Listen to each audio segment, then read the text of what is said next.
Thank you. Thank you guys for putting this together. I'm happy to be here. So my talk today grows out of a section of a short book that I'm working on bookselling spaces. In the larger project, I'm broadly interested in how the spatial dimensions of bookselling create meaning, shape relationships and forms of community, and how these spaces communicate ideas about books and reading. But for my talk today, I'm going to focus on the bookstore as a space, and more specifically, a particular spatial and symbolic topology of the bookstore, what I'm calling the monumental bookstore. So let me start with a few images. Maybe you recognize some of these stores. Oh, that one, hopefully you do, Ateneo. Livraria Lelo, we were in Portugal this summer. I'll get to why I did not go to the bookstore. And Foyle's new bookstore in London. So these bookstores here and others, but have active digital lives as well. As you can see with images circulating on social media and in journalistic listicles. This is just a really quick listicles. We'll return to these later. We might be tempted to dismiss these stores, or rather their presence on top 10 lists and their ubiquitous circulation in social media, as empty filler or just pretty pictures.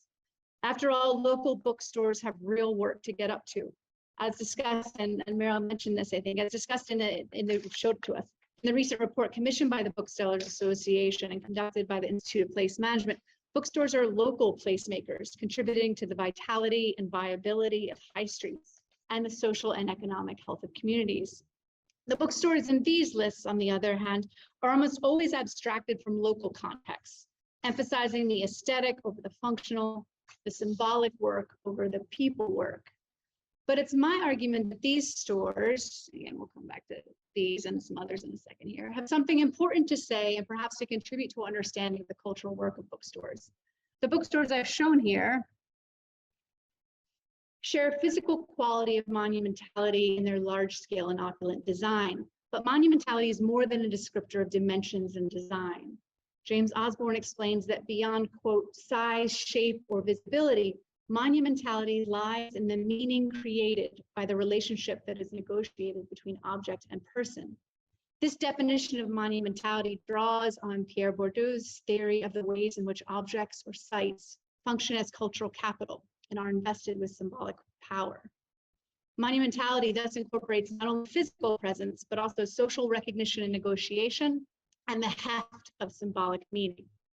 So in this talk, we'll look at the interplay of built space, representations of that space, and social exchange that serve to create the monumental bookstore. In turn, monumentality adds extra layers of symbolic meaning to these bookstores, a process that ultimately serves to embed these institutions into cultural memory, with implications for all bookstores. So before we return to today's top 10 bookstores to see before you die, we're going to begin in the past with an early example of a monumental bookstore. In 1854, the New York City Press celebrated the move of bookseller Daniel Appleton's longtime store to new premises on Broadway in one of the most prominent edifices of the city. Built 15 years before for the Society Library, the Greek Revival style structure with soaring exterior Ionic columns echoed that of other New York City civic institutions, including Federal Hall. When Appleton moved in, he left the exterior largely untouched, with one significant exception. Onto the previously blank tablature, he added his name. Large marble-esque letters spelling Appleton. More a brand than a sign, this edition names the building before the business. 30 years later, the press noted how, quote, Appleton's old building, the firm had since moved, quote, remains one of the familiar landmarks in an ever-changing Broadway. Indeed, as the subject of Victor Prevost in this image here, one of the first photographers to work in New York City, Appleton's bookstore is elevated into an urban monument. Part of a broader 19th century pattern in enlarging stores, Appleton's and other retailers drew on increasingly ornate architectural and design elements previously reserved for civic spaces.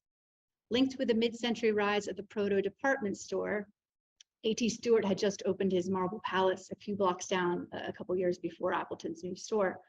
Commercial institutions went bigger and grander. If we go back a little bit in time, Lackington, Allen & Company's Finsbury Square London store was perhaps the first of these so-called monumental bookstores. Established in 1794, the store featured huge windows, floor-to-ceiling bookshelves, climbing ladders, multiple floors of books and lounging rooms, and a central desk built into a multi-level columned atrium. Perhaps better known as the Temple of the Muses, the bookstore explicitly echoes the rhetoric of monumentality, that temple. Images of the exterior and interior of the store were visually reproduced in newspapers, periodicals, and contemporary guides to London. The store as circulating media image served to canonize and embed it in cultural memory. Images and descriptions of Appleton's store also circulated widely in America through national publications like Gleason's Pictorial Drawing Room Companion, in newspapers, and in Appleton catalogs and book publications. In this image, American school children learning from Cornell's intermediate geography would find an engraving of the exterior of Appleton's store on the back of their cover. In an 1856 publication of historical sketches, readers would encounter a full-page illustration of the store interior, sandwiched between sketches. Described as the largest room without obstructions in New York, the 60 by 100-foot bookstore's expansive, uninterrupted sightlines encouraged a dwarfing rather than intimate effect. Gleaming waxed wood floors were said to reflect a brightly painted ceiling decorated with frescoed medallions and detailed moldings. In the circulating image, the architecture and design of this space attracts conspicuous attention to itself rather than to the goods, the books that it houses. A double row of Corinthian columns support the interior of the store, and classical Roman arches and alcoves with decorative busts survey the aisles. Contemporary coverage offered detailed descriptions of dimensions and decorative features and celebrated the showroom's elegance and artistic effect. Like Lackington's Temple of the Muses, contemporary commentators had a difficult time calling it a shop. Quote, Appleton's has sunk the shop, one noted. Another hedged, if a store, it may be called. The illustration and commentaries offer a glimpse into the true interior of Appleton's bookstore, that is, into its symbolic and ideological space. The move to the new building promised Appleton not only a larger space for his growing bookselling firm, but also an opportunity to remodel the form of the bookstore. The new bookstore was an aesthetic experience, less about books than about collective experience and emerging middle-class notions of taste. Sharp outlines and images dimensionalize the patrons. The shelved books are barely lined. The broad open space of the room allows an elevated clerk, he's up in this corner over here, to casually survey or surveil the store. Customers wander the open space, though only 2 patrons out of a dozen pictured have a book in hand. Disregarding the bookshelves behind them in the background, 2 gentlemen engage in conversation. A couple walking arm in arm wander toward a far row, is likely to be observing the decorative busts as the books. The store is depicted as an experience, a destination in which to see and be seen. Book culture here is based more on aesthetic appreciation and social performance. A woman reads to one child, and another child in the foreground gestures towards this reading scene, suggesting the social reproduction of reading or book shopping as public performance. The soaring open space and grand scales of the monumental bookstore engender sociality and mobility, both physical and social. Architectural historian Del Upton notes that these grand classical and revival elements in commercial buildings evoke a geography of refinement that, quote, flattered the lofty and aspiring. Tied to a mid-century social geography of economic aspiration and social mobility, the monumental bookstore is a site of cultural capital and symbolic power. To browse or buy books in this space was to assert one's own taste and membership in a fashionable community. At least that's how he's marketing it. Here, the bookstore typology does not suggest an individualized, intimate experience, or reflective practice or escape, but rather a normative social community based in shared spatial and aesthetic experience. More than a bookstore, Appleton's is an urban monument to commercial success and cultural aspiration in which visitors might share, whether in person or viewing one of the circulating images of the store. Indeed, when the first delegation of Japanese officials arrived in America in 1860 to ratify the treaty opening Japan to trade with the West, Appleton's bookstore was one of their stops. Monumentality, as crafted through physical space, social relations, and symbolic association, is a unifying element and predominant feature of many of the most widely recognized bookstores in the 21st century. Rizzoli's former store in New York City featured cast iron chandeliers, ornately decorated ceiling vaulting, and a grand Diocletian window. Come back to the Foyles remodel, introduced towering windows and a large central atrium. In the new monumental design, a single wide staircase echoing those of grand theaters connects the 8 alternating levels of verticality. In the Netherlands, the well-known Selecties Dominican bookstore fits black steel multi-level shelving in the shell of a former Dominican church. The rhetoric of the sacred, another symbolic layer applied to these bookstores, also contributes to monumentalizing. New York's The Strand is, quote, that cathedral of secondhand books. Another bookstore is a shrine. Buenos Aires' Ateneo Gran Splendid is a, quote, temple of books, incorporating the palatial dimensions, rounded balconies, and ornate frescoes of the early 20th century former theater. Indeed, like Appleton's and others before them, many of these stores accrete symbolic monumentality from the former functions of their buildings, former theaters, former churches. When describing the relationship between that new flagship Foyles bookstore and the former arts college that occupied the space, the architect, Alex Lifshitz, explicitly connects the two spaces in an associative geography. He said, this project inserts the most famous and much loved bookshop into the inspirational former home of one of the UK's most creative arts schools. Theaters, libraries, colleges, churches, and then bookstores. The civic and sacred associations embedded in these physical spaces form a sort of temporal socio-spatial continuum, whereby the bookstore acquires significance, cultural significance over time as a civic, cultural, and devotional space. So back to these top 10 lists, yeah. Here we go. This is a random selection of about 2 seconds of searching. There are so many of these. The popular journalistic genre of the superlative best, most beautiful, to see before you die, bookstore lists both reflect and contribute to the modern day monumentality. This genre creates a sort of feedback loop whereby social value and recognition is expanded, elevating these mentioned bookstores in the cultural imagination while they're simultaneously abstracted from context and commercial function. The store itself, its carefully photographed interior, is the commodity being circulated. The superlative, the best, most beautiful, greatest, further monumentalizes the bookstore. Here, these are some additional commonly featured stores. Include Mexico City's soaring Cafeteria El Pendula. My Romanian is not great. So Carterești, the Carousel in Bucharest, and Zhongshu Bookstore in Hangzhou, China.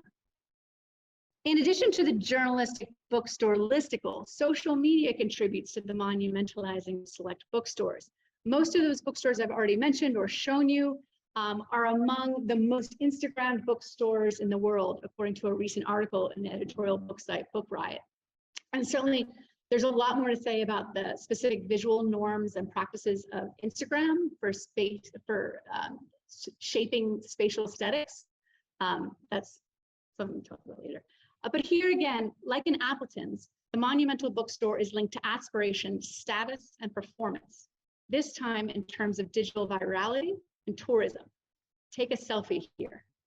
Indeed, to enter the Livraria Lelo in Portugal, view its sweeping staircase and neo-Gothic architecture, and to snap that photo, one must buy a ticket, not a book. Architect Louis Kahn described monumentality as a quality, a spiritual quality inherent in a structure which conveys the feeling of its eternity, that it cannot be added to or changed. This spiritual quality functions in the realm of the symbolic. The monumental seems eternal, stable, unchanging. It represents. The physical scale and collective recognition of these bookstores ultimately confers a symbolic layer of durability and permanence. These bookstores are famous not for their books or even as stores at all but divorced from its commercial function of selling books. The monumental bookstore is instead naturalized as a cultural institution. Of course, being defined as a durable cultural institution while still inhabiting commercial space creates a structural ambivalence that threatens the bookstore. Bookstores have to sell books, not tickets. The publicness of monumentality, reflected in the representational strategies of circulated images, divorces the bookstore from its local context, the very context that allow bookstores to survive and thrive. And communicating permanence amid a precarious shifting landscape for local bookstores can obscure public understanding of the real challenges that smaller independent bookstores face. So there's an ambivalence here. So the kind of positive or negative work that these sorts of images do. But however, the processes and functions of monumentality are powerful forms for imbuing the bookstore with layered cultural and symbolic meanings, and for cementing the bookstore in collective memory as a valuable and valued cultural institution. Monuments, after all, offer insight into what we value and why, and what we want to remember. We already value and study bookstores for their contributions to literary history, for the famous authors that they nurtured, for their eccentric proprietors, or for their contributions to specific communities. The monumental bookstore and these sorts of image circulations of bookstores offers a different scale and a new medium to discern the cultural work of bookstores. Thank you.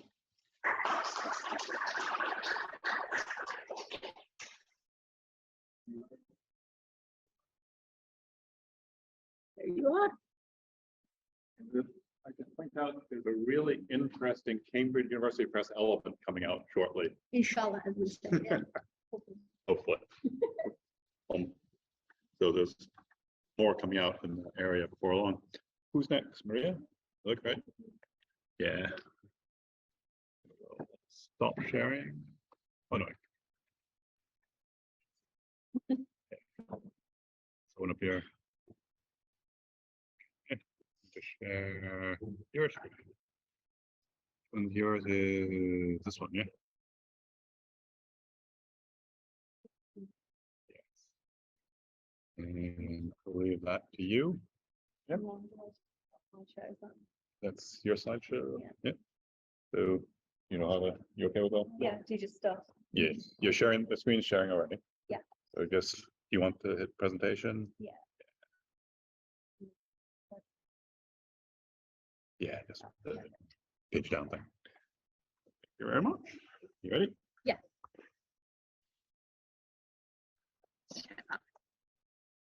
Hi everyone. So I'm Maria Vasilopoulos and I'm going to be talking about Christina Foyle. It was when I worked as a bookseller on the shop floor in not in Charing Cross Road, in Oxford Street, in the early 2000s that I first heard about Christina Foyle in detail. One of my colleagues who had been a bookseller for years and had worked at Foyle's told me about the strike action, bad pay, and a woman who was formidable but very successful all the same. She is known as a bookselling legend in the trade still today, and people reminisce about the times they encountered her. In fact, memories and photographs of Christina have been used throughout the new premises of Foyle's on Charing Cross Road. And whilst I was on social media platform TikTok the other day, trying not to waste too much time, so I should be finishing my thesis. The bookshop account Foyle's posted some facts about her, including the favourite one that she preferred animals to people. In 2016, I was introduced to Christina's nephew, Bill Samuel. I had been approached to write a short history of the Society of Bookmen, now known as the Book Society, and he was an intrinsic person to that research, but almost naturally and inevitably, we spoke about Christina. Samuel captured his aunt vividly in a dedicated chapter in his book, An Accidental Bookseller, which was published in 2018.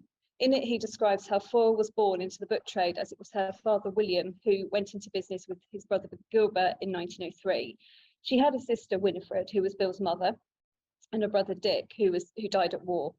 It was after she was employed by her father to be his secretary in the late 1920s that her life changed entirely and her long reign at the helm of what was the biggest bookshop in the world began. I'm going to just put my next slide. In 2019, I was approached to write a chapter about women booksellers and decided that this would be a chance to see what I could research about Christina. I was given some access to the private Foyle archive via Bill, but most of my material came from the digital newspaper archives, where I found a good amount of articles, opinion pieces, and correspondence about her. I also discovered trade press articles which revealed more about her as a bookseller. However, the chapter I submitted did not get the best peer review. One respondent believed that I had relied too much on newspaper coverage. Although this comment was fair, I realised that the reason for this was that the very coverage and Foyle's life seemed to be synonymous with each other. The national press had pretty much covered all of Christina's life. And not only this, but at the end of her reign, Foyle gave interviews to journalists about her childhood, which allowed for a touch of memoir to be captured, especially important as there is not much written by or about her, aside from the chapter in Bill's recent book and some studies on the literary luncheons. So I decided to go back and see what themes I could find in this coverage and how she was reported on in the press throughout her life. And this talk is an overview of what I have discovered so far. So much of the intricacy of Christina's early life and childhood was actually featured in the press by her at the end of it, as she gave long interviews to reporters. These appeared in the 1990s, and they reveal not only what she wanted to share with the wider reading public, but also snippets of her thoughts and feelings at this period. As could be expected, some of Foyle's happiest childhood moments featured authors and books. She stated she did not remember a time that she could not read, and shared a memory of how, when her father had visitors to the family home, she would ask them to join a made-up society for young people, and they would pay the admission of £1. Among the members were well-known authors such as Arthur Conan Doyle. However, other childhood memories which she shared suggest that there were challenging times too. When Foyle was 81, she told the Times that she was consumed by loneliness due to her parents being unable to visit her during a long hospital stay. And she further admitted that the experience had stopped her from seeking out any kind of medical care throughout her life. Foyle also recalled that as she had missed a full education through her illness as a child, her father arranged for her and her sister to go to a Swiss boarding school. But because he would occasionally forget to pay the fees, she by self-admission charmed the locals into feeding her for free. These reminiscences of hers show that from an early age, Christina had learnt to be self-sufficient and, in her own words, rely on her wits. They also indicate that Foyle had endured illness and loneliness as a child, as well as developing a passion for reading and books, and that she wanted the wider public to know these two sides of her childhood. Samuel, in his book, recalls that his aunt joined Foyle's full-time in 1928 as her father's secretary and shared his office. He explains that on occasion she was sent to suppliers as far afield as the Soviet Union to beg for more time for her father to pay his debts. It is safe to say that, like her childhood, Christina's bookselling education was intensive at times, and this is the one area that is not reflected on as much in the newspaper coverage of her or in interviews that she gave willingly to the press. And this is because it was not long after she began working in the shop that the literary luncheons took off, and she would quickly develop a status as a socialite. Therefore, to find out more about her knowledge as a bookseller, the trade and periodical press were consulted. And it was here that evidence was found of Foyle providing a women's voice to the male-centric area of speeches and talks about the British book trade of the 20th century. One article Christina wrote in the Author and Writers Who was entitled The Book Trade Since 1939 and was reprinted in the Foyle's store magazine, Foyle Libra. Here, her knowledge of bookselling as a practice is evident, and her comments give us added insight into the publications which were selling well in the biggest bookshop in post-war Britain. So this one reads, ask any bookseller for the titles which have headed his sales since 1939, and you will be told Richard Hilary's The Last Enemy, Paul Gallico's The Snow Goose, Elizabeth Gouge's Green Dolphin Country, and Eric Knight's This Above All. The revived interest in the classics which we saw in the early years of the war continues too, and the sales of books by the Brontes, Jane Austen, Dickens and Trollope are unabated. In 1953, Foyle delivered a lecture, The Bookshop and the Reading Public, to the Royal Society of Arts, and again educated the audience on the trends and genres of publication that sold well for Foyles. She further described bookselling as a classless trade and more to do with the love of books that ran so deep that a good bookseller could not be parted from their collection. But she added that she was scornful that so-called book lovers would tire of books once they'd been published for longer than 6 months. Delving deeper into how books could successfully keep the reader's attention, Foyle also argued that specific genres succeeded due to maintaining large fan bases. She gave the example of crime novels and westerns as two of the most sought-after fiction genres, and anything on the royal family and by Reader's Digest in terms of non-fiction. On working on the shop floor at Foyle's, she also remarked that they as booksellers were expected to be the authority on all literary questions, but also had to act as tourist guides. For example, this is quoting her, customers would come in and ask where is Madame Tussauds and what plays are on. Here, Fall sounds like she had many of the same thoughts as many other booksellers of her period and probably beyond. But in reality, although these examples do show that she knew the commercial nuances of her trade, as explained, Christina's biggest bookselling accolade was the giant and extravagant literary luncheons. It was this bookselling enterprise which saw national press coverage of Christina's swell, and her label as a socialite became centred in the newspapers and further afield. In the 1990s, Fall recalled that in 1929, she had been working at the till in Charing Cross Road when John Galsworthy walked up and asked for a book recommendation. She placed his own book, The Forsyth Saga, on the counter and he purchased it. And later that day, Galsworthy came back into the shop and returned it to her signed as a gift. She credited this exchange as her inspiration to start literary luncheons, as in her words, in the article that she was being interviewed for. She thought that a monthly lunch would allow more ordinary people to meet those connected with the literary world. The luncheons began in 1930 and became well-attended society events held at the swanky Dorchester Hotel in London. In their early years, the press reported that authors such as Bertrand Russell, George Bernard Shaw, H.G. Wells and Sir Oswald Mosley would speak to a large dining room of over 1,000 guests, which included lords, ladies and, of course, the reading public. Fall and her lunches began to be featured regularly in the press during the 1930s as she went out on the town with publishers including Alan Lane, who she was pictured with on more than one occasion. Her looks and demeanour were commented on freely by journalists, and she was commonly described as exhibiting a queen-like appearance. When she married childhood sweetheart Ronald Batty in 1988, who was employed by her father in the libraries department of Falls, the newspapers were covered in articles with romanticised headlines, such as "Bought Together by Books," and contained gossip that they lived in a fairy tale in their apartment within the bookshop. However, Samuel confirmed in his book that it wasn't quite as had been portrayed, and that Christina was very much in charge of their marriage, to the point where Batty had to have lunch with her every single day at the same time and was scolded if he should be late.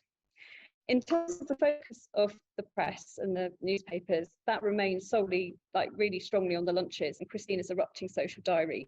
There is a large concentration of articles written about who Christina was at parties with, repeated photographs of her with authors at the luncheons, and write-ups of the events themselves. There is even some broadcast coverage of the events and the author's speeches, which appeared on the television news at the time. The lunches were described in the newspapers as an important feature of London's social life and became well known and long-lasting. They had the 700th one in 2003, and the last was in 2005, years after her death. Therefore, it's clear that the huge success was the catalyst that propelled Christina from being the bookseller daughter of William Foyle, which is not to be sniffed at, to the originator of a celebrity-filled regular day in the British calendar. Excuse me, this was the focus that the national press took of Foyle until the 1960s, the beautiful queen of the biggest bookshop in the world. But all that was about to change dramatically. I've just got a little note here just to say that Foyle actually explained to the Times in the 90s that her father had not been as convinced as she was about the literary luncheons, and he bet her £1,000 they would fail. And when they took off, she remarked in this article that he never paid her the money.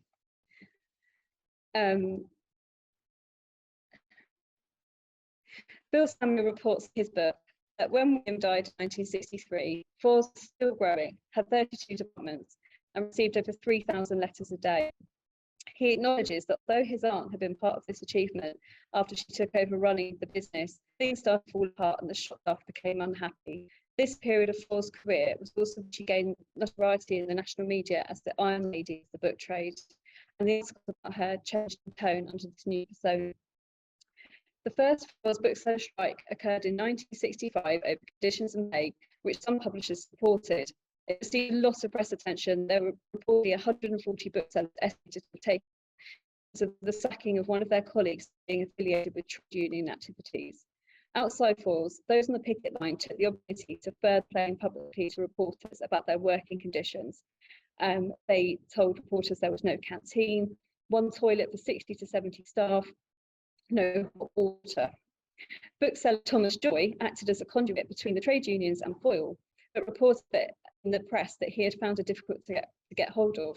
And that was actually because she'd flown to New York with her husband until she believed the dust would settle. However, being a media name meant that Foyle had risen to fame early in her career, the newspaper coverage of her at this point just changed to being less than favourable, and the negative reports would continue. The strike action of the 1960s was repeated in the early 80s when 16 booksellers were sacked for joining a trade union, and again the press were ready to cover it. A list of 70 leading writers and others wrote a letter of protest to The Guardian, and names included Margaret Drabble, Melvyn Bragg, Beryl Bainbridge, Vanessa Redgrave, amongst other well-known authors of the time. And they used their status to complain about the low wages of £80 a week and how booksellers were sacked regularly so Foyle could escape having to pay any employment benefits. By 1988, it was reported in The Guardian and other national press that Foyle was the second richest bookseller in Britain, with a salary of £101,403 a year, but that her workers were paid on average £6,834 a year, taken from a figure in the bookseller. However, the article included a footnote which read, "Any bookshop assistant will know that they earn a good deal less than the table shows." The complaints against Foyle continued as journalists searched for issues to do with the running of the bookshop. The New York Times described her in the late 80s as an autocratic boss who resisted commercial and technological innovation. And another article told of a huge shoplifting problem due to no security measures. The Guardian unearthed a court case in 1990 and reported that the judge had fined Foyle in the region of £23,000 for breaking fire regulations, blocking fire escapes, and having no lighting in any of the gangways. The issue was deemed so serious by the court, it was reported that one assistant manager was given a suspended prison sentence. None of these articles obviously did anything to repair Foyle's reputation. Christina did not do well with all of this press criticism, and as it was wiping away her previous queen-like credentials. And Thomas Joy recalled in Book Trade Lives that Foyle, rather than being defiant at the time of the 1960 strike, cried over the situation and felt like it was out of her depth. She was out of her depth. However, by the 1980s, her tone was much more defensive, and her muted response in the newspaper to the strikes was that she just closed the business. Henry Mountain, who was the deputy editor of the bookseller from 1979 to 96, remembers that when interviewing Christina about the incident in the 80s, she just insisted on talking about something entirely different. Samuel recalls in his book the years before his aunt's death were a slow retreat away from the shop, and after her husband Ronald Batty passed away in '94, Christina confined herself and decided when her time was up. At one of the last press interviews she gave before her death, she said, "When I am gone, this marvellous bookshop will be gone," indicating that she was proud of her reign and what she had achieved, regardless of the press coverage about her. Her words also show that she wanted to be remembered in the press for reasons other than strikes and bad working conditions, a feat that wasn't fully achieved despite her sharing childhood memories a few years before her death, as we explored earlier. When Christina Foyle died aged 88 in 1999, her Austrian bookseller took her whole career into account and gave her the title of the Grand Dame of Charing Cross Road. Her nephew Christopher stated to the industry that she had been part of for 70 years, that they had lost a huge figure. However, in the national press, there was an explosion of negative reminiscences. One of Foyle's staff remembered in a letter to the Times that in the 1970s she had introduced a baffling purchasing ritual where once the customer had found their book, a chip was written out, taken to the cashier booth where it was stamped and given back to the salesperson, and books would be handed over, and that it was unique to the shop which she ran without any modern technology. Another correspondent explained that working conditions were akin to those in a Dickens bottle blacking factory. And another past member of staff wrote to the Times 2 years after her death in 2001 with a memory of how when he was hired and told Foyle he was fluent in 4 languages, she instructed him to start work in the natural history department. Surprisingly, some members of staff stayed loyal to Christina and her methods. For example, I found the obituary of Ben Perrick, the shop publicist who died in 1999, aged 90, after working at the bookshop for 62 years. It was said he had been happy in his role, even though he did not receive a large salary, and a highlight of it had been helping with the organisation of the literary luncheons. Whether or not this sentiment was genuine, factually, he had stayed working at Foyle's for the majority of his life under Christina. For all of the unusual practices and headlines that at the time of her death, newspapers reported Foyle's was considered a tourist destination that attracted as many people as it infuriated, and Foyle was termed a book-selling legend. She became immortal by the amount of coverage the press gave her throughout life as the reading public of the 20th century were introduced to the socialite, bookseller, the little girl, and quick travels wrote.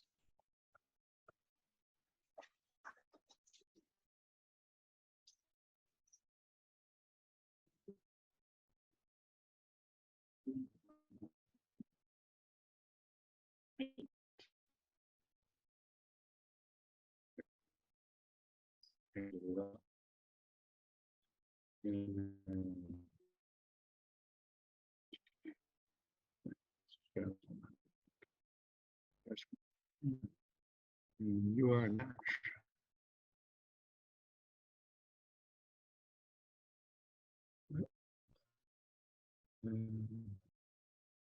Wonderful. Thank you. Thanks very much.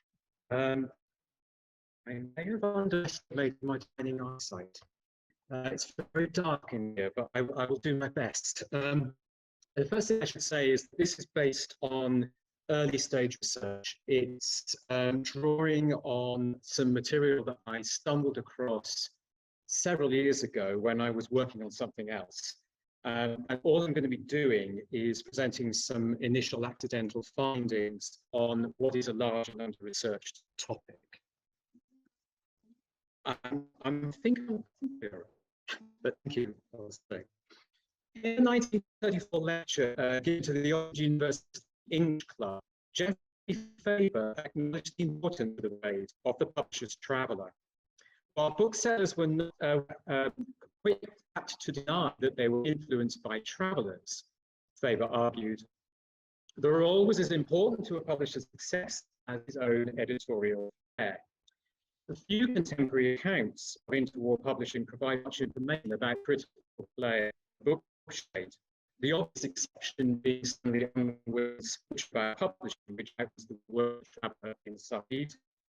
And in of this conference, and to a couple of sources, which I'm eager to look at.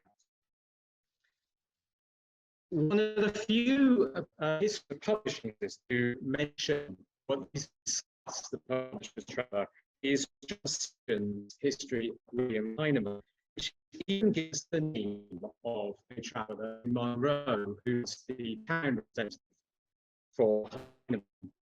And Monroe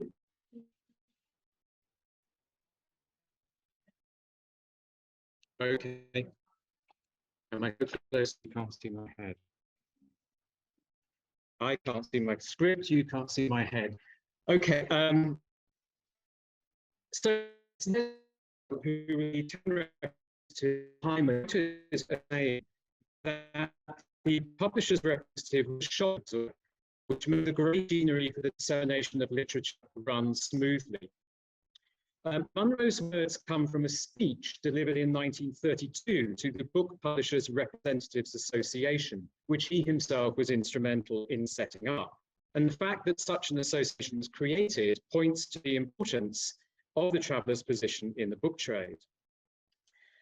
The importance of the role of the traveller is also indicated by the Joint Committee on Tradization that was put together in 1939.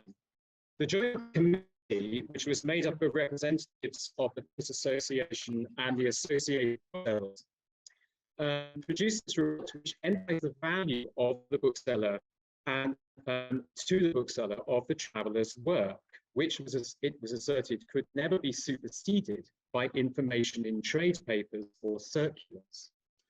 So what I want to do today is to explore in a very preliminary way evidence about the work of the publisher's traveller in the archives of George Routledge. There's obviously a lot more work to do, and any systematic study would of course need to look beyond a single archive, but the Routledge archive is a good place to start because it's a relatively self-contained collection. The records cover the period 1933 to 1946, but they're extremely well organized, and they have separate files documenting the correspondence between the publisher and its traveling representatives.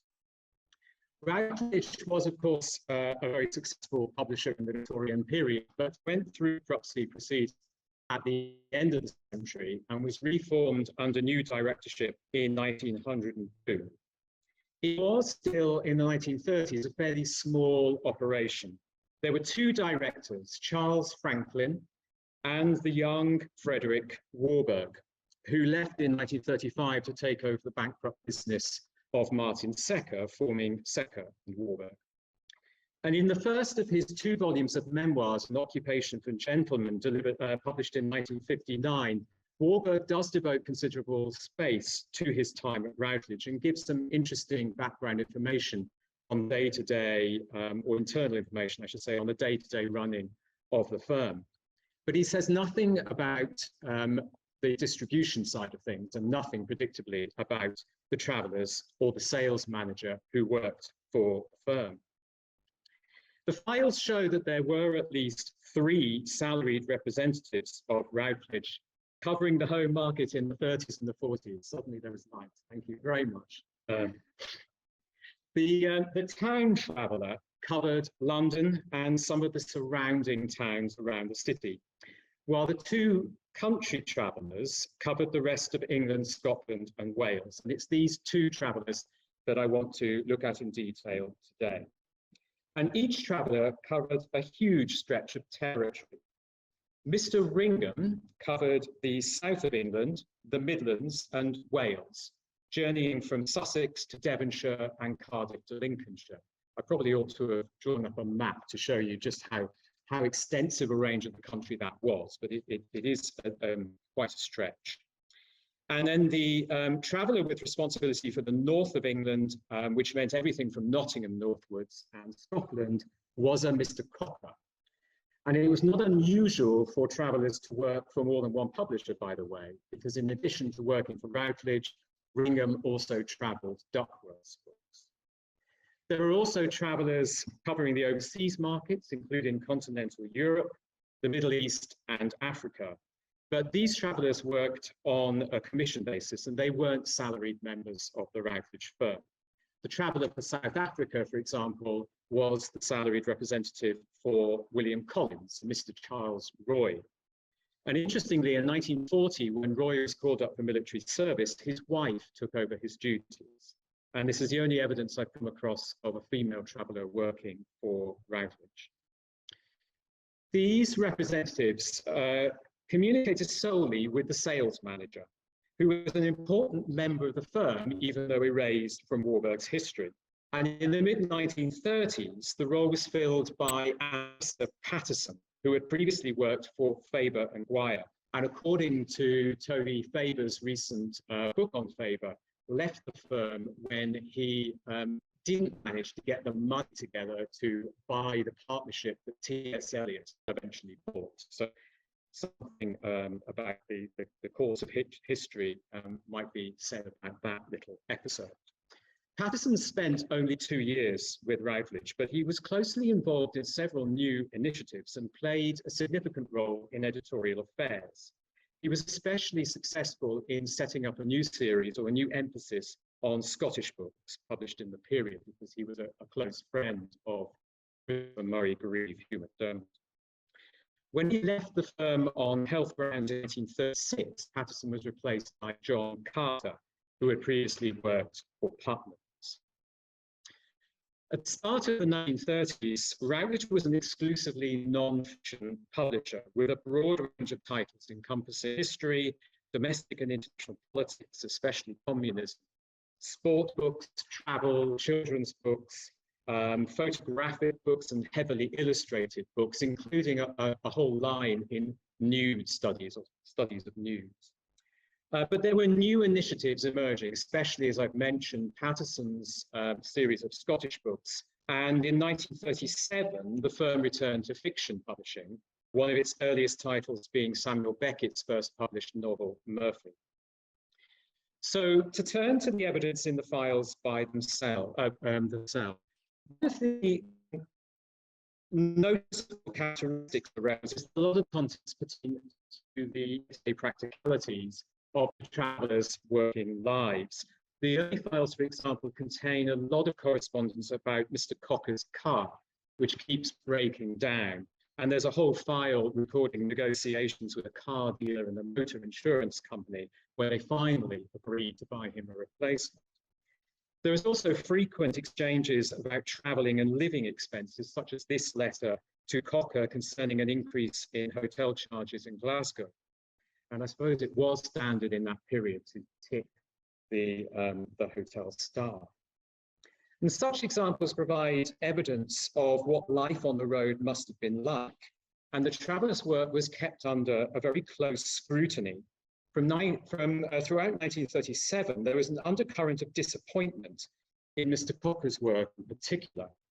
He kept on making mistakes in writing out orders, which on one occasion led to the wrong books being sent to booksellers in Nottingham. And the sales manager demanded that he send in a daily report, even if there were no orders. And when twice in a week no report was forthcoming, he was sent a stern letter. His reply, which I've reproduced here, defending his work, gives some insight the hours travellers were expected to put in. Late meals and frantic attempts to catch the late post were obviously part of the daily grind.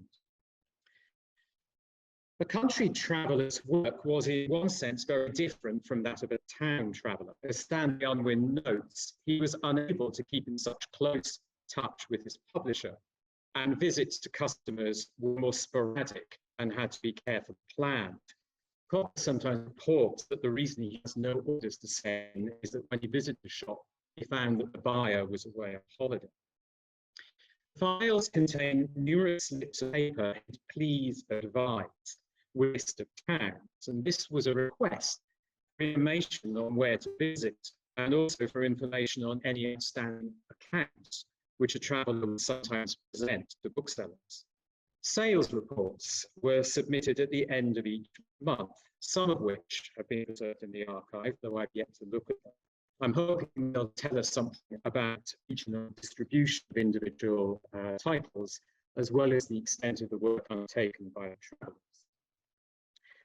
Another contrast with the town traveller was that the country traveller was less likely to be given an extensive supply of actual copies of books. In 1935, Cocker learned in the coming season the firm's directors didn't want to take the insurance risk of his carrying books around to customers. Instead, a method of expedited delivery of any order sent in would be introduced. And this dissatisfied the traveller, who a few years later wrote saying he was badly in need of material other than the list to work on. Without advanced reading matter, it was difficult for him to know how to pitch his ware. Cocker's main source of information came from the sales manager's letters, where he was informed about the contents of the books and advised on which titles to push. And where possible, he was sent proofs of important titles or other sample material, including illustrations. This was obviously important for the firm's many photograph books. This letter of 1937 demonstrates. I suppose that if you are trying to sell books with titles,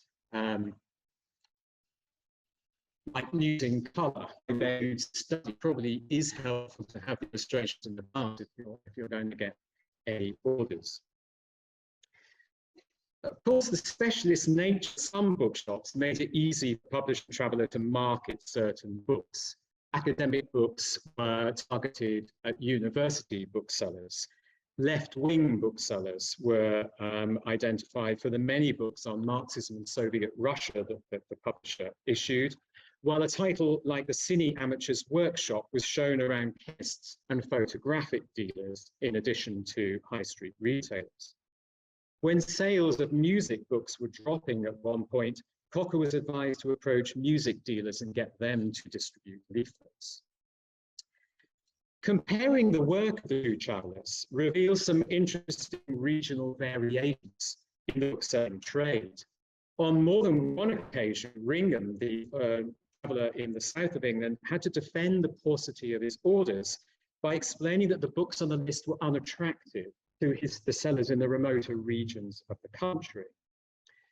There was also noticeably greater demand for the political books, especially the leftist political books, in the north of England and Scotland,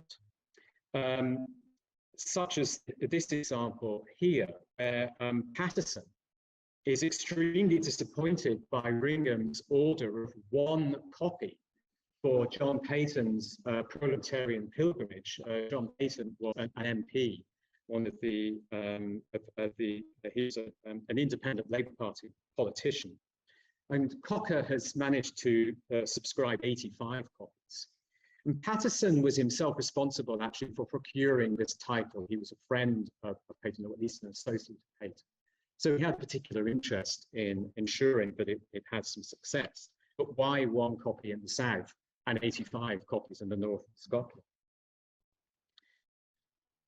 The files also give glimpses of variations in bookselling cultures across the regions. The northwest seems to have caused Routledge no end of trouble. The unfortunately named Comfort, the bookseller in Bury, was less than comfortable at settling his account.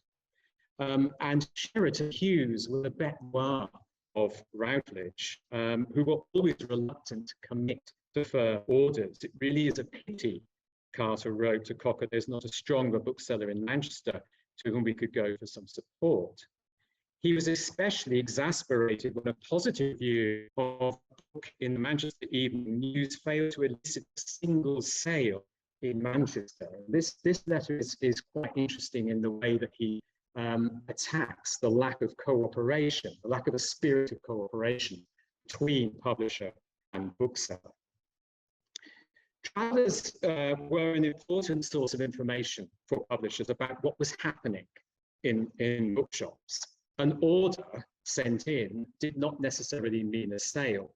So travellers were very important in that they were often asked to gain a sense of how many copies of a title remained on sale in a bookshop to help them determine the size of a possible reprint or when to issue a cheap edition. And the information travellers gathered from booksellers could even influence decision-making over matters of price, title, or the material design of books. Routledge, for example, initially planned to publish Alpin Gregor's photographic book on the Scottish Highlands at 10 shillings and sixpence, but they reduced the price to 8 and 6 when the travellers advised that few booksellers would stock it. Even then, Cocker reported that Mingis, the main high street retailer in Scotland, considered it a great mistake that the book had not been published at 7 and 6 and had cut its order by 50% as a result.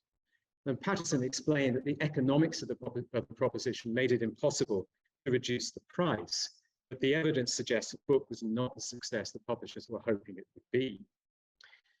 In one case, travellers' information led to Routledge repositioning a book in the marketplace. Married Period Snow Baby and Child's Experiences with the Eskimo was listed as a children's book, but both travellers rated that their customers had cut back on orders when they saw the jacket design, which in their opinion looked more like a novel than a children's book. And the publisher decided to take their chance on sales and reintroduce the book at a later date at a cheaper price as a juvenile. Another example of the importance of jacket design booksellers was Routledge's most famous titles in this period, Today I Am Ashamed, which purported to be the autobiography of a London prostitute. This became a notorious book because of hostile reception and eventual withdrawal under pressure from the Public Morality Council, and has since become a collector's item in part because of its uncertain authorship. There's no evidence, it was thought for a while that Graham Greene had a hand in the authorship, but the evidence in the archive suggests very clearly that the now accepted view that it was written entirely by Matthews is almost certainly right. And once again, the travellers played an important role in the book's fate. The original jacket design carried the phrase autobiography of a prostitute, but both Cocker and Ringham reported that booksellers would refuse to stock the book with those words on the jacket. And Routledge decided to quickly to produce a new jacket with the words of frank and unusual autobiography.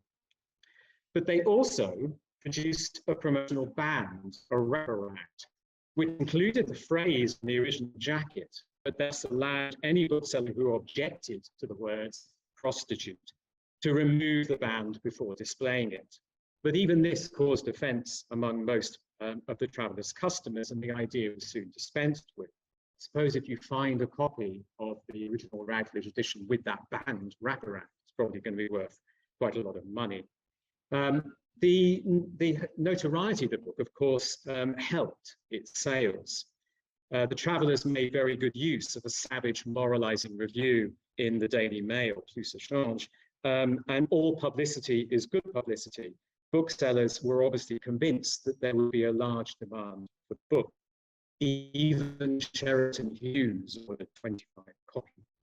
As I say, the book was withdrawn not before the first edition was exhausted and a number of copies remained on sale in bookshops, and orders were continued to be executed. When the book was republished, on the previous slide, when the book was republished by the Oxford Press, they reached the original wording. From a book-selling perspective, perhaps the most important topic that emerges from these files is the arrangements and wranglings over discounts and the terms of which books were ordered. There are three ways in which orders could be made: on sale, cease, and firm. On sale meant a bookseller could return unsold copies for credit. Cease-safe meant unsold copies could be returned in immediate exchange for copies of a different title. Firm orders were firm, where the bookseller took the risk of the title not selling. It might seem obvious that a publisher would automatically prefer firm arrangements, and for the most part, Routledge did. But such orders were always likely to be smaller. An on-sale or cease-safe arrangement would encourage a bookseller to take more copies and then make it more likely that the book would be more prominently displayed or perhaps turned into a window display. The decision on whether to offer orders firm or on sale was sometimes left to a traveller's discretion, and it usually applied to books where the publisher had invested in a large print run or in titles where they were seeking considerable publicity. From the bookseller's perspective, firm orders were not just a commercial risk, however. There was the matter of space to consider.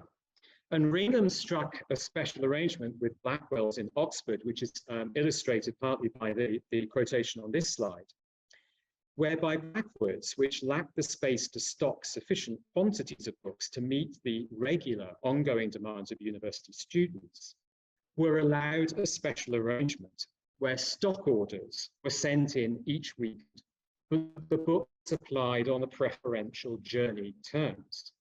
Blackwell's were getting the benefit here of a larger discount, but Ringham believed the arrangement would likely increase Blackwell's account.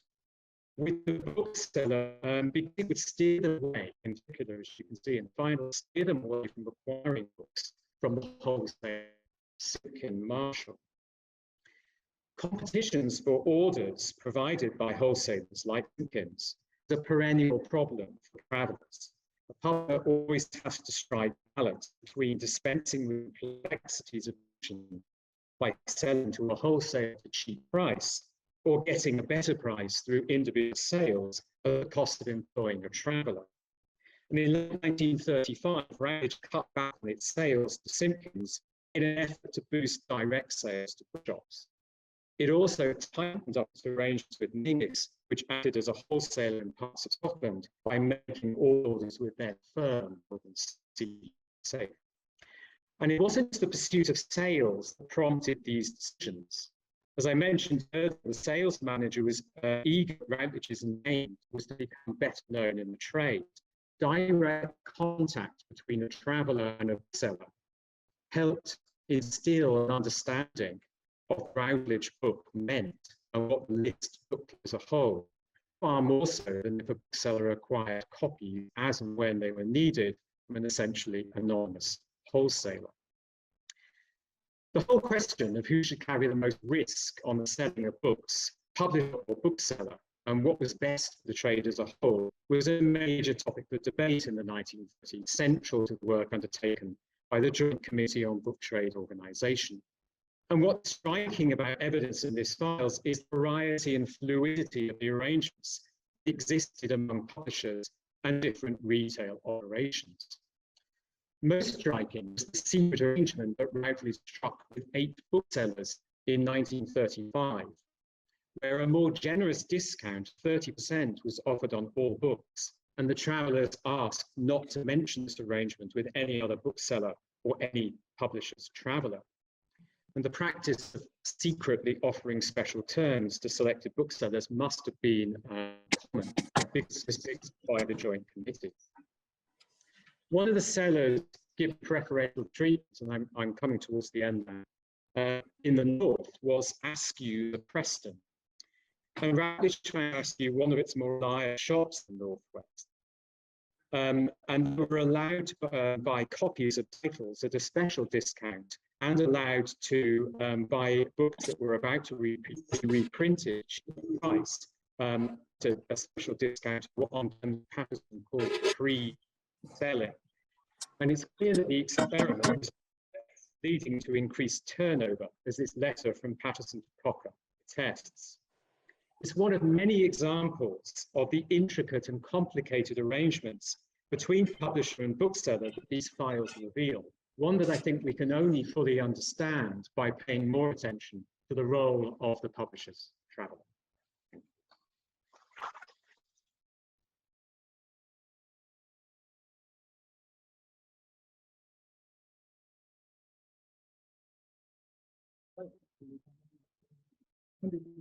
More questions?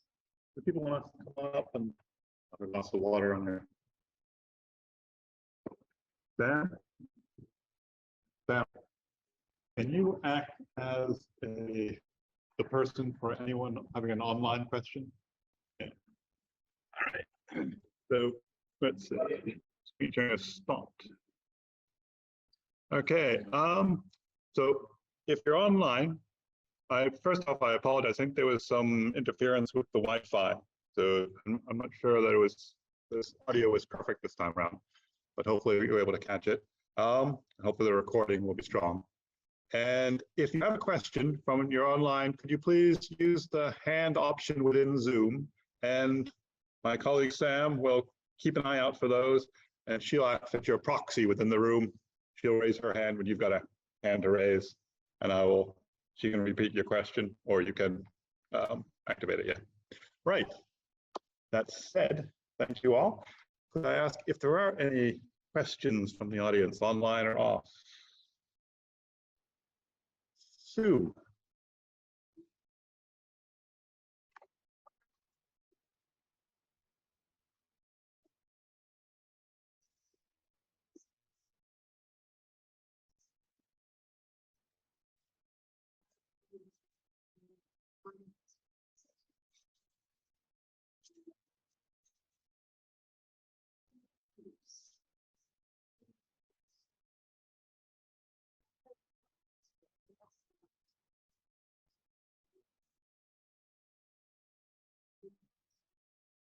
Yeah, I think, and there's different aspects to that, right? To what degree are those former uses like the church leveraged very, intentionally in the new design?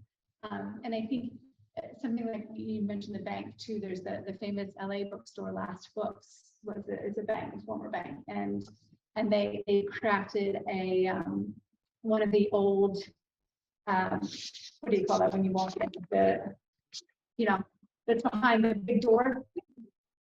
I haven't been in an actual bank in like ages, right? The vault, that's the word I want. Right, one of the vaults has been repurposed as a very sort of special secret room, and so like they're reusing these forms.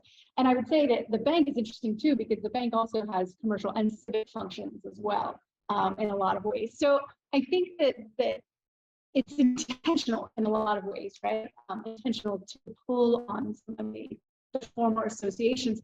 But even if it's not intentional, something like a bank, something like a church, these are structures that are in place in space, right? These are things that are always going to be that, no matter what you end up doing to the inside or the outside of it. And I think that there's something that's really attractive for bookstores to be in those in place sort of permanent spaces, whether they draw on its symbolic associations intentionally or not. I think they're always going to be circulating within that for different.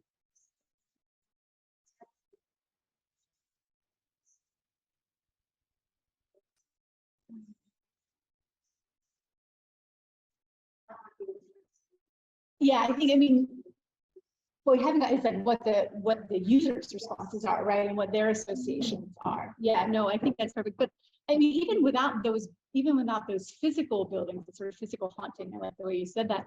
The rhetoric of those buildings is woven through all sorts of discussions of bookstores. Like I said, these shrines, these churches, this altar of, you know what I mean?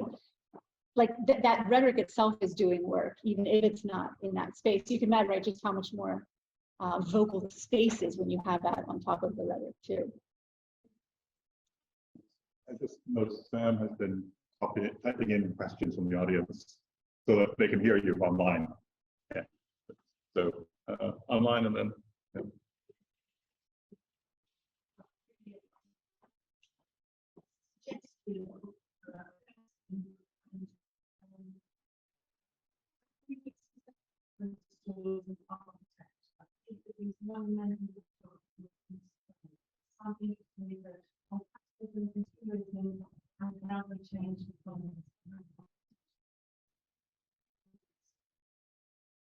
That's it. We say the first, as it was used to read statement for, I missed like the last part of what you were saying. So.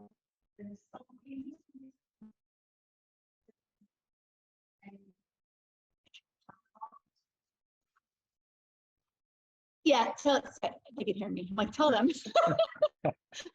Thank you. Yeah, that's and there is a lot of work, especially in the U.S. context, which is what I'm more familiar with. The U.S. context on the rise of the sort of proto department store at mid-century. It was like the 1890s when the real department stores got going.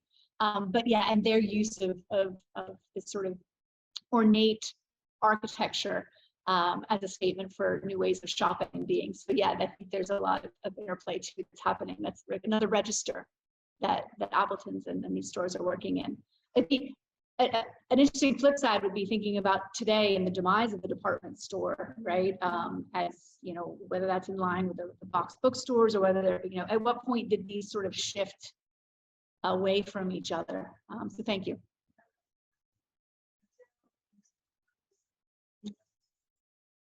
Great. Perfect. Thank you. Yeah.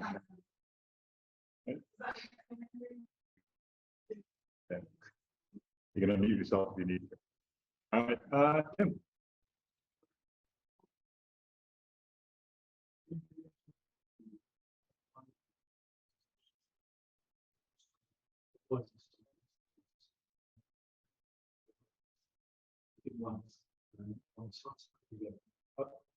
Tell me that it's not just about monuments, but this is often two other categories about future distribution of the village.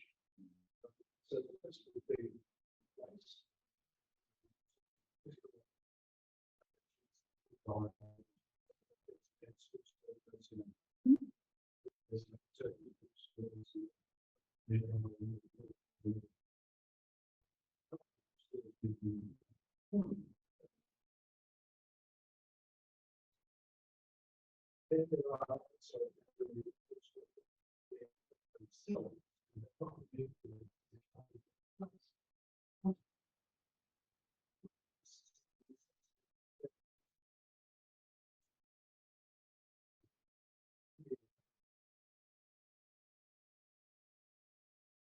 I don't yet. That's sort of moving into thinking about the modern day media and what's happening in social media and sort of journalistic things is just sort of some new thoughts that I'm getting into. But you're absolutely right. I think right, Shakespeare and Company, right, is something that always appears on those lists, and that's, I mean, and I was playing, oh well, is that like a form of monumentality? Simply because it's so well known, it's so circulating. The building itself is recognized, it doesn't have that same sort of grand, you know, associations to it, but it has a deep history right there. And so yeah, I think that you're exactly right to say that these lists are working in multiple registers but it's all about circulation and recognition too. And I think you said in the beginning, wouldn't it be great if booksellers could get on those lists? Like, isn't there a space for local lists, you know, of things that pull on different forms of uniqueness? Yes, exactly. Yeah, in local, journalistic media. There's an annual press bookstore kit. Mhm. Very local. we're on it. Yeah. People love the best of list. Oh, yeah. Yeah.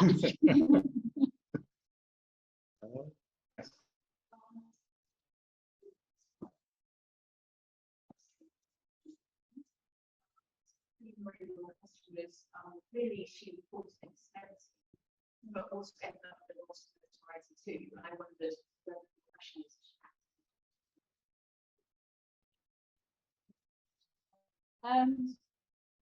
I don't think. I think she did. I think there were elements of things that she did which weren't more than she. I mean, in World War II, she famously had correspondence with Hitler about some books that she wanted to buy from him and things like that. She's always more right wing than a lot of her time. I think that she caught it if it suited her, what her persona. But I think the difference with what happens with the strikes is that she wasn't in control of that notoriety. So she didn't call that at all. She very clearly recoiled from that. She didn't want to be associated with that, the strikes and anything like that. I think she tried to define the strikers by saying that, this is how, if you want to be a good bookseller, you shouldn't go on strike, you should work, you're being paid not a lot of money, and that you should accept that. But I think that was quite short-lived, actually, in the grand scheme of 2 decades or 3 decades of bad news and press that she was in. Yeah. Yeah, I mean, thank you. Those roles sounded so interesting.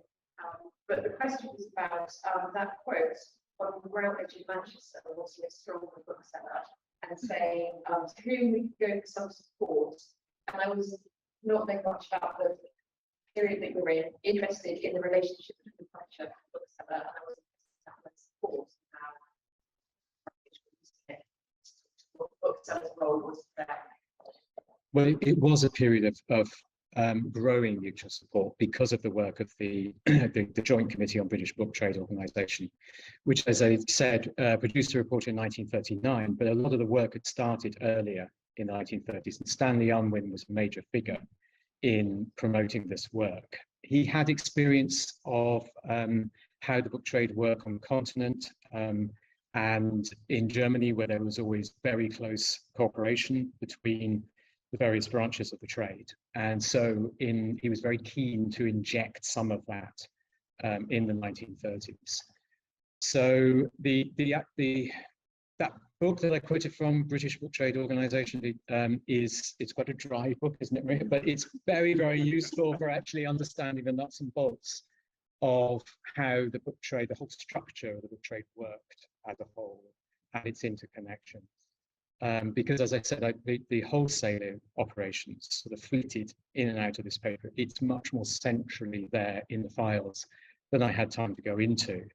And certainly from the bookseller's perspective, I'd like to know more about the balance between the wholesaler and the publisher in terms of what the bookseller's priority is, according to what size the bookseller is, what kind of line it's acquiring. I would need to learn more from people with experience in bookselling to know about that. But that decade is a really critical decade for a gathering interest in mutual cooperation. You have time for one more? You got 2 more. I thought there was one over there and over here. Yeah? On my first, okay. Gail.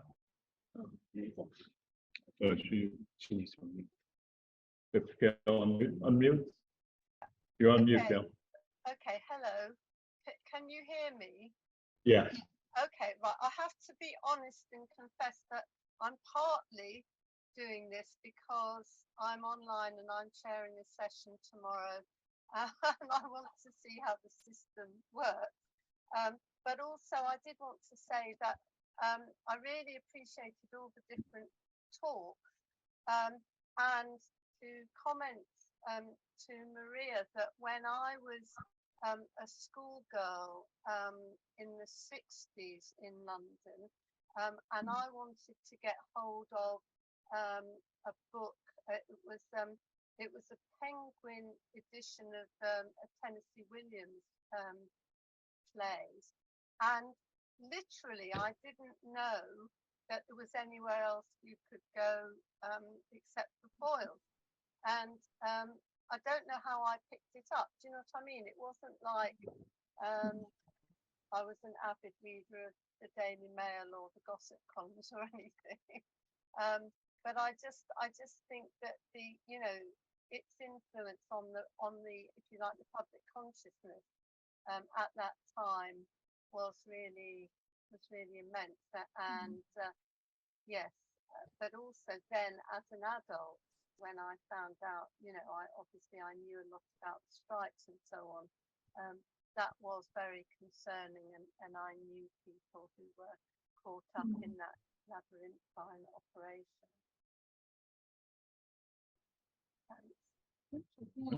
Yeah, I think you're right, Bev. I think I think Christina's story is part of Foyle's story.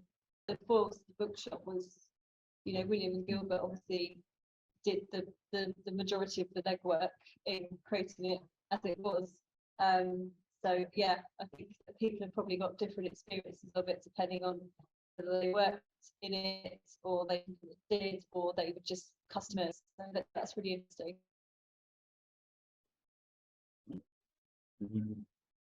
One other and then a final.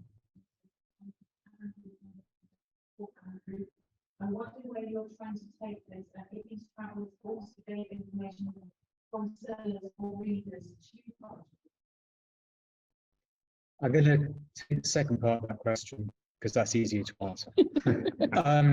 There is evidence, yes, that they did get information from authors. There's one piece of evidence I can remember, piece of information where I think it's Cocker, the North Traveller, meets the author at a hotel of a book on golf. It was a golfing professional whose name escapes me. And the author gives him a lot of tips about which booksellers are particularly interested in sporting books. So there's evidence of that the travellers were a little bit more connected. They weren't just sort of commercial businessmen. They were connected in a considerable way.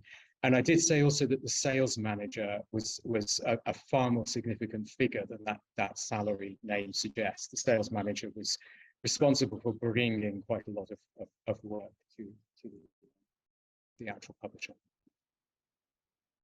The first half of the word? No, I'm not going to answer the question. So, one last question, do you?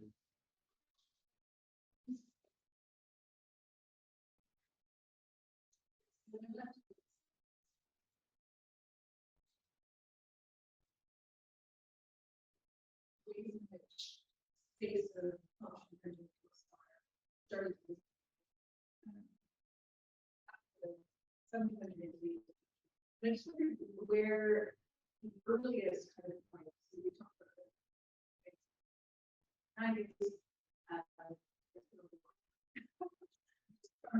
from the last decade of the 1700s, are there earlier examples of the kind of spaces workshops that are simultaneously retail, but also a kind of cultural touch point, gathering place? Are there other events, like so for example, that shop, are representing the parks? And the fact that you're probably trace that back for.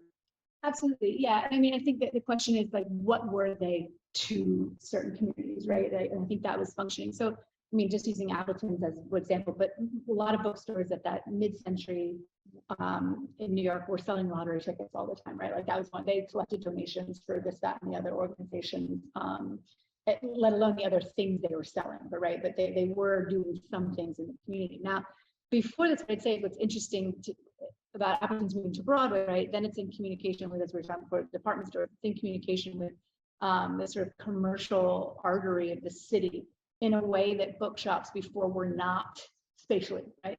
They tended to be over in what was Pearl Street time, and that's where you had this locus of what ultimately became secondhand. And once different aspects of book trade, sorry, let's just say this ambiguity, secondhand books trying to think, antiquarian booksellers, right? That became, and that was a known space to go for by the early 1800s was a known space to go for books. It was Appleton's move to Broadway that then sort of expanded that geography and shifted it. Now bookstores are not sort of this space for where you're going to go hunt for your book, the defined thing, and you have all these super eccentric booksellers and all the stuff that's happening in Pearl Street. Now it's in a different sort of narrative of the city too. So it gets tied up too, I think, in how New York is thinking of itself as well, and Appleton's gets pulled into that. And it's really the first one that does. There are other ones that then, you know, move into Broadway, that expand into massive publishing and other sorts of work as well. But yeah, different communities depending on what who they are, I guess, to the neighborhoods. Right.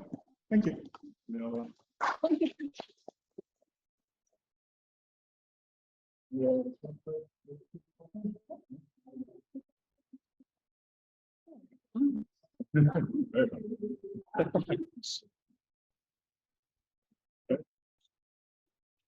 Sorry? Okay, guys, we're going to be taking a short break. Those of you who are online, over here, we're going to you say or whatever coverage suits you best. And we'll be back again. Next session starts at 4:02 or at 4:02 with the next. We'll close out of this Zoom and into the next Zoom.